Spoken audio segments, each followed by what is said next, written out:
Start. ఆ, ఈ అనంత విశ్వ ఈ అనంత విశ్వంలో ఎన్నో రకాలైన మనకు తెలిసిన పదార్థాలు చాలా ఉన్నాయి. చూసుకుంటే సూర్యుడు ఉన్నాడు, గ్రహాలు ఉన్నాయి, ఉపగ్రహాలు ఉన్నాయి. ఆ, తర్వాత నెబ్యులా అంటారు, అంటే కొన్ని నక్షత్రాలు ఉన్నాయి. ఆ కొన్ని నక్షత్రాల సముదాయం నెబ్యులాస్ ఉన్నాయి. సో ఇవన్నీ, ఈ ఆబ్జెక్ట్స్ అన్నీ మనకి చాలామందికి అందరికీ తెలిసినవే. ఇది ఆస్ట్రాయిడ్స్ అంటారు, మరి చిన్న చిన్నవి, అంటే సబ్ ప్లానెట్స్ కన్నా మూన్ కన్నా చిన్న చిన్నవి రాళ్ళ లాంటివి తిరుగుతుంటాయి. ఈ ఆస్ట్రాయిడ్స్ అని అట్లాంటివన్నీ ఉంటాయి కదా, అవన్నీ అందరికీ తెలిసినవే. కానీ అంత బాగా పాపులర్ కానీ కొన్ని రకాలైన ఈ అంతరిక్ష పదార్థం ఒకటి ఉంది. దాన్ని ఏంటంటే బ్లాక్ హోల్ అంటారు. ఈరోజు ఆ బ్లాక్ హోల్స్ గురించి బ్రీఫ్గా డిస్కస్ చేద్దాం. ఈ బ్లాక్ సరే ఏంటంటే, ఈ సృష్టిలో మీరున్న ఈ అంతరిక్షంలో ఉన్న అన్ని పదార్థాలు, ఫర్ ఎగ్జాంపుల్ స్టార్స్ తీసుకున్నాం అనుకోండి. కొన్ని stars, sun is also a star. సూర్యుడు కూడా ఒక నక్షత్రమే. సూర్యుడి కన్నా 30 రెట్లు, 40 రెట్లు, 100 రెట్లు పెద్ద ఉన్నవి నక్షత్రాలు కొన్ని ఉంటాయి. ఆ నక్షత్రాల్లో కొన్ని నక్షత్రాలు బాగా బ్రైట్గా ప్రకాశిస్తుంటాయి, కొన్ని నక్షత్రాలు కొంచెం తక్కువ ప్రకాశిస్తుంటాయి. మనిషి జీవితంలో ఒక జీవిత చక్రం, లైఫ్ సైకిల్ ఎట్లా ఉంటుందో, నక్షత్రానికి కూడా ఒక లైఫ్ సైకిల్ ఉంటుంది. అంటే దానికి ఒక పుట్టుక ఉంటుంది, దానికి ఒక మరణం ఉంటుంది. ఈ మధ్యలో ఫేజు కొన్ని బిలియన్ ఇయర్స్ ఉంటుంది అనమాట. ఒక్కొక్క నక్షత్రం బతికే కాలం కొన్ని బిలియన్ ఇయర్స్ ఉంటుంది. సరే, ఇప్పుడు ఇది ఏమవుతుందంటే, ఇప్పుడు నక్షత్రం చివరి దశలో ఉన్నప్పుడు ఎట్లా ఈ నక్షత్రం ఏంటంటే ఎట్లా ఉంటాయంటే, అసలు నక్షత్రాలు ఎట్లా ఏర్పడతాయి? ఈ ఎవ్రీథింగ్ ఈజ్ అ మాస్. అంటే ఈ మాస్ అంతా ఏంటంటే, because of this gravitational pull, ఆ మేఘంలాగా ఉన్నవన్నీ కలిపి దగ్గరికి వచ్చేసేసి ఒక గోళంలాగా తయారవుతుంది. అన్ని దిక్కుల నుంచి మేఘం రూపంలో, చిన్న చిన్న పార్టికల్స్ రూపంలో ఉన్న అన్ని పదార్థాలన్నీ వచ్చి ఒక గోళంలాగా ఏర్పడుతుంది.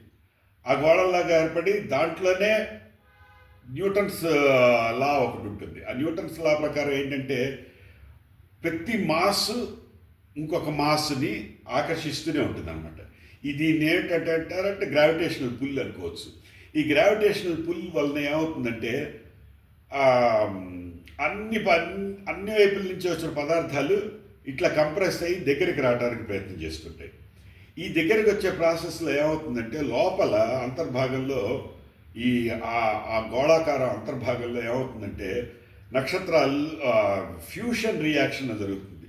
ఒక నక్షత్రం కొన్ని న్యూట్రాన్లు ఇంకో న్యూట్రాన్లు కొలైడ్ అవటం వల్ల ద్వారా ఫ్యూజన్ రియాక్షన్ అని అనంతమైన శక్తి విడుదలవుతుంది. ఇప్పుడు ఏంటంటే రెండు ఉన్నాయి. ఒకటి ఏంటంటే గ్రావిటేషనల్ ఫోర్స్ ఏం చేస్తుందంటే, it tries to keep the things together. ఇంకొకటి ఏంటి, because of the fusion reaction the things it tries to get exploded. ఈ ఎక్స్ప్లోషన్ వల్ల ఏంటంటే, ఆ రిజల్టే ఇదంతా కాంతి, మనకు వచ్చే కాంతి లోపల నుంచి భయంకరమైన ఆ ఎక్స్ప్లోషన్ వలన ఫైనల్గా మన కళ్ళకి చేరేది చూసే కాంతిలాగా జరుగుతుంది. కానీ ఈ లోపల ఎన్నో చేంజెస్ జరుగుతాయి అన్నమాట. అక్కడి నుంచి ఇక్కడికి రావటానికి కొన్ని కాంతి సంవత్సరాలు ప్రయాణం చేసి మన కంటికి చేరే లోపల ఎంతో దాని చేంజెస్ జరుగుతాయి. సరే, ఇప్పుడు మనం చూసుకుంటే, ఒకవైపు నుంచి ఎక్స్ప్లోషన్ జరిగి ఆ నక్షత్రం ఎక్స్పాండ్ అవడానికి ట్రై చేస్తుంటుంది. ఇంకోవైపు నుంచి గ్రావిటేషనల్ పుల్ అది పుష్ చేయడానికి ట్రై చేస్తుంది, పుల్ చేసి ఒక టుగెదర్ ఉంచడానికి ట్రై చేస్తుంది. ఈ this war, tug of war అంటారే, ఒకటి ఎక్స్పాండ్ అవడానికి, ఒకటేమో పుల్ చేయడానికి ట్రై చేస్తుంది. ఒకటి ఏదో ఒక దశలో ఒకటి ఓడిపోవాలి. ఏది ఓడిపోతుంది? నక్షత్రం లోపల జరిగే ఫ్యూజన్ రియాక్షన్లు స్లోగా తగ్గటం మొదలు పెడుతుంది. ఈ is equal to MC square అని మన ఐన్స్టీన్ చెప్పాడు. అంటే మాస్ కొంచెం కన్జ్యూమ్ అవటం వలన వాటి వలన ఆ, అది ఏంటంటే ఆ ఎనర్జీగా రూపంలో ఆ, విడుదలవటం వలన అది ఏమవుతుందంటే సంహౌ ఫర్ సమ్ రీజన్ ఆ మాస్ దాన్ని ఫ్యూజన్ ఆ ఎనర్జీ ఎమిట్ చేసే కెపాసిటీ స్లోగా కోల్పోతూ ఉంటుంది అనమాట. కోల్పోయి ఈ గ్రావిటేషనల్ పుల్ అనేది అది డామినేట్ చేస్తుంది. Gravitational pull is dominating. Expanding capacity తగ్గిపోతుంటుంది. అంటే దానికి ఫోర్స్ఫుల్గా దాన్ని వెనక్కి తట్టి మళ్ళా ఆ ఒరిజినల్ షేప్లో, ఆ నక్షత్రాన్ని ఒరిజినల్ షేప్లో ఉంచగలిగే పవరు తగ్గిపోతుంది న్యాచురల్గా. ఏది డామినేట్ చేస్తుందంటే పుల్ చేసి టుగెదర్ చేసేది డామినేట్ చేస్తుంది. ఈ డామినేట్ చేసేది ఏం చేస్తుంది, ఈ మాస్ని చుట్టూ ఇంత పెద్ద నక్షత్రం చిన్నది గ్రాడ్యువల్గా ఏమవుతుందంటే అది కండెన్స్ అయ్యి చిన్నదైపోతూ ఉంటుంది అనమాట. అది ముద్దయిపోతుంది. ఎంత చిన్నది ఈ ప్రాసెస్ కంటిన్యూస్గా జరిగి ఎంత చిన్నది అయిపోతుందంటే ఈ అనంతమైన అంత సూర్యుడంత పదార్థం ఒక చిన్న ఫుట్బాల్ అంత సైజులోకి వచ్చేసేస్తుంది ఫస్ట్. అంటే ఆ మాస్ అయితే అంతే ఉంటుంది. అంటే ఇట్స్ వెరీ హెవీ మాస్ అనమాట. అంటే ఒక చిన్న గోళం భయంకరమైన విపరీతమైన, అంటే మనం మామూలుగా ఫుట్బాల్ కన్నా కొన్ని కోట్ల బరువైన పదార్థంలాగా తయారైపోతుంది. దానికి మనం చెప్పాను కదా ఒరిజినల్గా ఐన్స్టీన్ సిద్ధాంతం, ఎక్కువ మాస్ ఉంటే ఎక్కువ గ్రావిటేషనల్ పుల్ ఉంటుంది. సో ఒక పదార్థానికి ఒక అంతరిక్షంలో ఉన్న ఒక పదార్థానికి అనంతమైన ఆకర్షణ శక్తి వస్తుందన్నమాట. ఈ అనంతమైన ఆకర్షణ శక్తి అది ఆల్మోస్ట్ ఒక ఘోస్ట్ లాంటిది అనమాట. అంటే అక్కడ చివరికి ఇందాక ఫుట్బాల్ సైజ్ అనుకున్నాం, అది కొంతకాలానికి అది గోలీ సైజ్, క్రికెట్ బాల్ సైజ్ అయిపోతుంది. క్రికెట్ బాల్ సైజ్ కాస్త గోలీకాయంత సైజ్ అయిపోతుంది. కానీ మాస్ అయితే అంతే ఉంటుంది. హెవీ కొన్ని మిలియన్స్ ట్రిలియన్ టైమ్స్ హెవీగా ఉంటుంది అనమాట నార్మల్గా మనం అనుకునేది. అంత శక్తి, అంత మాస్ ఒక చిన్న దీంట్లో ఇదైపోతే చివరికి ఏమవుతుందంటే అది పూర్తిగా అదృశ్యం అయిపోతుందంటే ఇంకా మనం దాన్ని సెన్స్ చేయలేము అనమాట. ఎంత అదృశ్యం, అప్పుడు దానికి ఎంత ఆకర్షించ అంటే ఒక అదృశ్యమైన పదార్థం దాంట్లో ఉందన్నమాట, అంతరిక్షంలో ఉంది. కానీ దానికి చాలా కెపాసిటీ ఉంది. ఏంటి ఆ కెపాసిటీ? దాని మాసే దాని పవర్. ఆ మాస్కు ఉండే గ్రావిటేషన్ పుల్ వలన ఏం చేస్తుందంటే దానికి ఒక వలయం ఉంటుందన్నమాట. ఆ వలయం లోపలికి ఏది ప్రవేశిస్తే అది చక్కని లాగేసేసి దాంట్లో కలిపేసేసుకుంటుంది అనమాట. జిప్పని లాగేసేసుకుంటుంది అనమాట.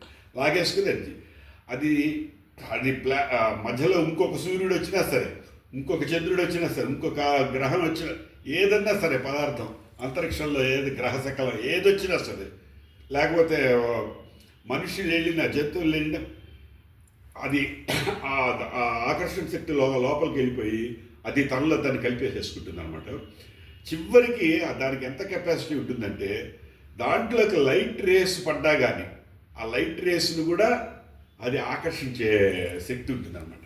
అది అంటే దాంట్లోకి లైట్ కూడా వెళ్ళడమే కానీ దాంట్లోకి పాస్ అయ్యి ఆ రేంజ్ ఇట్లా మనం మామూలుగా ఇట్లా బ్యాటరీ లైట్ వేస్తే ఎంటీగా ఉంటే ఇక్కడి నుంచి వెళ్ళి లైట్ అక్కడ పోయి గోడ మీద పడుతుంది, లేకపోతే అక్కడ పోయి ఆ స్తంభం మీద పడుతుంది లైట్. కానీ అది అట్లా పడదు. దాని లోపలికి వెళ్ళిందంటే ఆ మధ్యలో ఉన్న న్యూట్రాన్ మాస్ అది సక్ చేసేసి అది అబ్జర్వ్ చేసేసుకుంటుంది. అంత ఆకర్షణ శక్తి ఉంటుంది అనమాట. కానీ మీరు ఒక క్వశ్చన్ అడగచ్చు, మరి నన్ను ఆకర్షించలేదే, నన్ను లాగేసుకోలేదుగా, నేను ఇక్కడ కూర్చున్నా కదా అంటే దానికి కూడా ఒక వలయం ఉంటుందన్నమాట. దానికి ఒక రేంజ్ ఉంటుందన్నమాట ఆకర్షణ. ఆ ఆకర్షణ శక్తి ఒక రేంజ్ లోపల ఉంటుందన్నమాట. అంటే it's not circle, it is గ్లోబల్గా ఒక చిన్న పదార్థం దాని చుట్టూతా ఒక రేంజ్ లోపల ఏ పదార్థం వచ్చినా కానీ ఆ మధ్యలో సెంటర్ లోపలికి లాగేసేసుకుంటుంది. మనం దూరంగా ఆ వలయం లోపల బయట ఉన్నాం అనుకోండి, మన మీద ఏం పని చేయదు. అందుకనే మనం అంతా ఇట్లా ఉండగలిగాం. ఏదన్నా ఒక కారణం చేత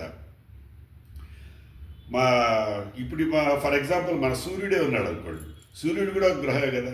అన్ని నక్షత్రాలకి పట్టింది కదా, సూర్యుడికి కూడా పడుతుంది. అది ఎప్పుడు పడుతుంది? ఇప్పుడు పడుతుందా? ఇప్పుడు పడదు. కొన్ని కొన్ని బిలియన్ ఇయర్స్ తర్వాత, కొన్ని బిలియన్ ఇయర్స్ తర్వాత మనం రెగ్యులర్గా చూసే సూర్యుడు కూడా అంతరించిపోతాడు. ఆ సూర్యుడు అంతరించిపోయినప్పుడు అక్కడ కూడా బ్లాక్ హోల్ ఏర్పడుతుంది. ఆ బ్లాక్ హోల్ ఏర్పడినప్పుడు ఈ ప్లానెట్స్, ఈ సబ్ ప్లానెట్స్, సన్, ఆ సన్నే డై అయిపోయినప్పుడు ఆ సన్ చుట్టూతో తిరిగే ఈ భూమి, గురుడు, బుధుడు, జూపిటరు, ఇట్లాంటి గ్రహాలన్నీ తిరుగుతుంటాయి కదా, ఇవన్నీ కూడా పోతాయి. ఇవన్నీ పోయి దాంట్లో కలిసిపోతాయి అన్నమాట. కలిసిపోయి అది కూడా it forms, it will become a part of the black hole. అదనమాట బ్లాక్ హోల్ గురించి మీకు హై లెవెల్లో ఇద్దాం అనుకున్న సెషన్. Okay, good.